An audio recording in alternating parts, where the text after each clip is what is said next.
welcome back to another episode of Why I Love BNI, your podcast spotlighting different businesses and different chapters on what they love about their business and being a part of the BNI family. So today I'm super excited to have my guest Lauren with us today. Lauren, thank you so much for the time today. I really appreciate it. Thank you, Macy. I appreciate you inviting me. Of course. Well, I'm super excited for this episode because I feel like it's just going to be a really great one. You and I talked on the phone a few weeks ago, and I really loved your story and your vision and your passion. So, without further ado, I'll let you kind of kick us off and just tell us a little bit about, what you do and how you help people. Thank you. I appreciate it. So, my journey started when I was 19.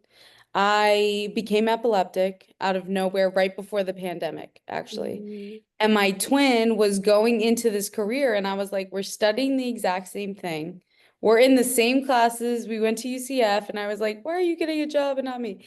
So we talked about it, and he was going into financial planning, just like I am now. And I said, I want to help people. Through my journey with epilepsy, I have found that my parents helped me financially, and I want people to know my age and in general that there's professionals out there to help. It's not mm. this crazy expensive industry where advice isn't available. So yeah. Yeah, no, that's so special. And it's really important. I know a lot of young people, maybe people our age get freaked out at the idea of saving money or what that looks like because it can Yeah. sound simple, but then you look at like, oh, I haven't been saving money. I'm sure like I'm just gonna be so embarrassed by my finances. I don't even want to look. And I know that's a pretty common thing. What's the number one advice you'd have for young people who just need to get started in the right direction? I think what people need to remember, it's like it's a marathon, not a sprint. Mm, And so when you think of like I'll ask you like, hey, could you save $200 a month? right. Yeah. Like, hey, a lot of people my age think that is a lot of money, right? But then if you divide it by 30, it's $6 a day. Mm, So when you take bigger goals and start making them more realistic to every day, it keeps you disciplined and on the right track. definitely. I didn't I even th- realize that. yeah, it's like, or there's certain vehicles that you can save towards, and if you do it now and you're disciplined, in the future, you get to say more yeses and live Hmm. in luxury. That's what I tell people all the time. I'm like, when you're younger, you have to stay on track for the future so that you can have fun and go to places and do certain things. Someone told me once, you have to say more no's now so that you can say more yeses in the future. So yeah. Yeah. Oh, I think that's really perfect just to get started, I think, which is Mhm. the biggest thing for any young And person. it's hard. Right. I think people don't talk about it. Like there's certain things my parents told me not to talk about at the dinner table, and finances are one of them. And so trying to communicate that when people don't talk about it is really difficult. And I don't think people realize that everyone's struggling just in private with different things. So yeah. Yeah. No, yeah, definitely. We never know what other people are going through. And I feel like a really big assumption we all have, no matter your age range, no matter, where you are in life, we always assume like, oh, that person has it better than me. Oh, they're more secure in this thing that I'm not. They're more secure in that thing and this thing. So clearly they're just always doing better than me. And then we learn to find out that, maybe they also need help in some areas that you don't even realize. And that's a Mhm. big part on what traps people in not knowing stuff is they've been trained not to ask questions like you mentioned. Yeah. Yeah. um I think I have another question. Oh yeah, you talked a little bit about, getting diagnosed with epilepsy and how that affected your life. I'd love for you to touch just a little bit more about that, especially when you're in a field such as financial services, and maybe just that's only me, but to me that seems like obviously strenuous and there's a lot of tests you have to take and licenses you have to get. I'd just love to hear your experience and how you've been able to overcome that. So school in general was not always so easy. So I learned habits to study. So it took a lot of pressure off of me when I Mm, had to take exams and stuff. My parents are always worried. Like, Lauren, you're too stressed out. Like, a lot of stress and sleep deprivation will cause another seizure. I went seizure free for 3 years and then had one last New Year's Eve. Mm, So imagine you have everyone in person, everyone's go, go, go, and then you can't drive. You can't drive for 6 months after a seizure. So my mm, aunt, my mom, I was taking Ubers, the train, whatever the case may be to make it all happen. I realized that I'm going public with my story because I realized that I've had so much support financially and just emotionally that I want to help people, and more people are struggling with it than you realize. And I just make it happen. But it's yeah, really a lot from my support system. yeah. Like I'm in control of my own schedule. I get Hmm. to meet with clients and stuff like that when I can make it happen. It would be harder for a 9 to 5. So Yeah, people need that support. But it's also like you take your situation and make it into what you can.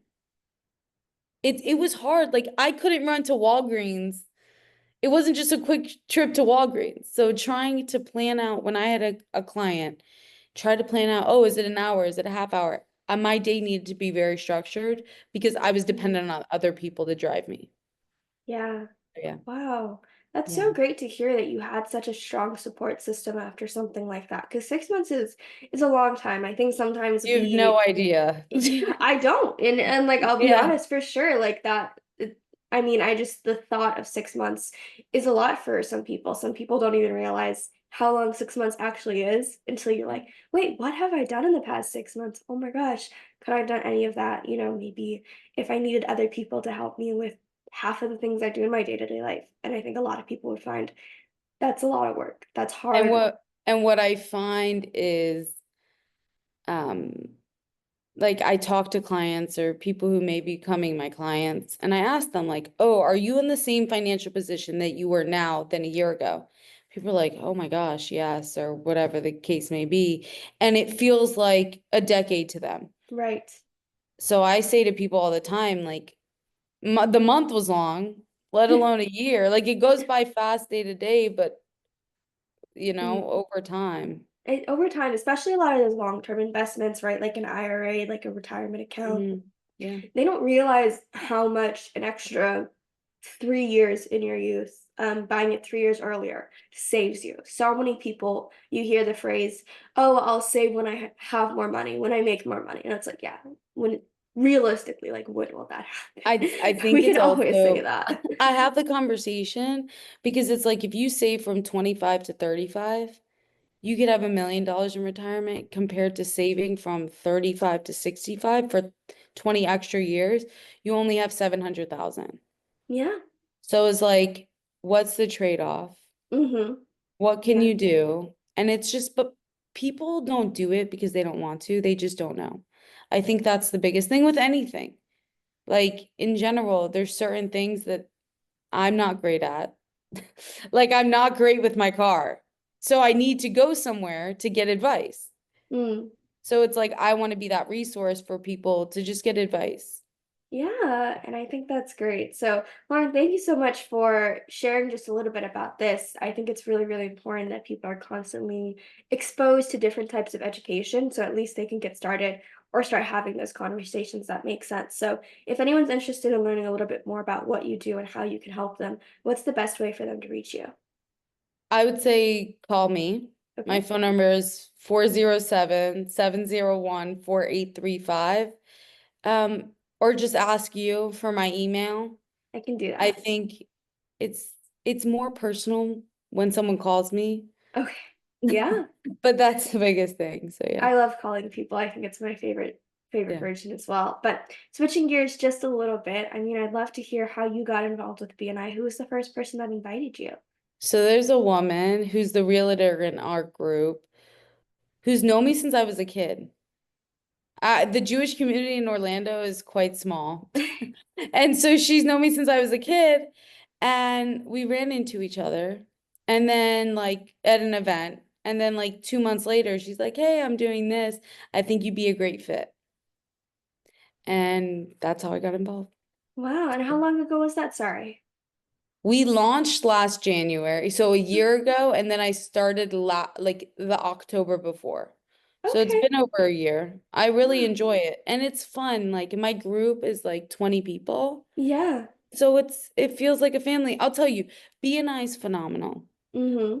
but it's my group that makes me want to come back every week. I think Yeah. it's really important for people to find their group. Agreed. There are so many people I've talked to where they're like, at first they maybe visited another chapter or they've looked around and they were like, maybe BNI isn't for me. I'm not necessarily clicking with anyone, I'm done with the BNI stuff. And then maybe, by some happenstance, they have someone who's, a really good inviter who just knocks down your door or Yeah. something like that or anything like that. And they go to see another chapter and they go, oh my God, like I need to be a part of this. And it just depends on the chapter, right? We all follow the BNI system, but it's the people inside the BNI chapter that make it your BNI chapter, if that means anything. But No, it makes sense. Like we have socials sometimes and I'm excited about it. Like yeah. it's fun and enjoyable. And then like I tell people like the biggest thing for me is let BNI work itself. Like Mm, I love one-to-ones. I have more one-to-ones than people in our chapter. I've had 60 over the last couple months. yeah, And it's because also I get paid to talk to people. true. Let's be realistic. But when you get to know people, it genuinely, they pop in your head when you're talking to someone. I had someone the other day in my office. I said, "How was your day?" She's like, "It's been really difficult. A tree fell." This was right after the hurricane that came by. And she's like, "I don't know what to do." Like, oh my gosh, I have someone who does junk removal and they have a tree guy. I would have never thought of it or known how to help or anything. And then I look like a great guy, like, or gal. I like people love coming to me because I have the resources to provide. I think the Hmm. biggest thing is like if I called you, I say, "Hey, I was just thinking about you. My massage therapist is running a deal for women in their 20s, whatever, something like that." And you're like, "Thank you so much for thinking about me." And then it's not always about business. It's about developing a relationship. So Yeah, yeah. and getting to know the person and their actual needs. And I mean, I love one-to-ones too. And those like one-to-one sheets are, I think you guys have a game sheet, whichever one that We looks have one to like. one and gains. Yeah. Yeah, yeah, yeah. So it's really great to be able to actually get to know the person behind the business. And I think a really underrated part about, or not underrated, I guess it's the point, but in BNI, there's that credibility system so that when someone does come to you, and it's not just, oh, Lauren knows so many people, it's Lauren knows so many great people who have been so helpful and Yeah. are doing the things that they need to be doing, right? Like they're standing by their work and they're giving me great service. And so not only does the fact that you know them help, but the fact that they're going to give a great service to this customer is the cherry on top. So it's very special to be a part of. Yeah. Awesome. I totally agree. Well, Lauren, thank you so much for coming on today. I really appreciate it. I think this really was special. You shared so many great informations when it comes to, financial planning, but also a big part of it on, how you're able to overcome some of those health struggles for it. So I'll make sure I have all of it, Lauren's information in the description.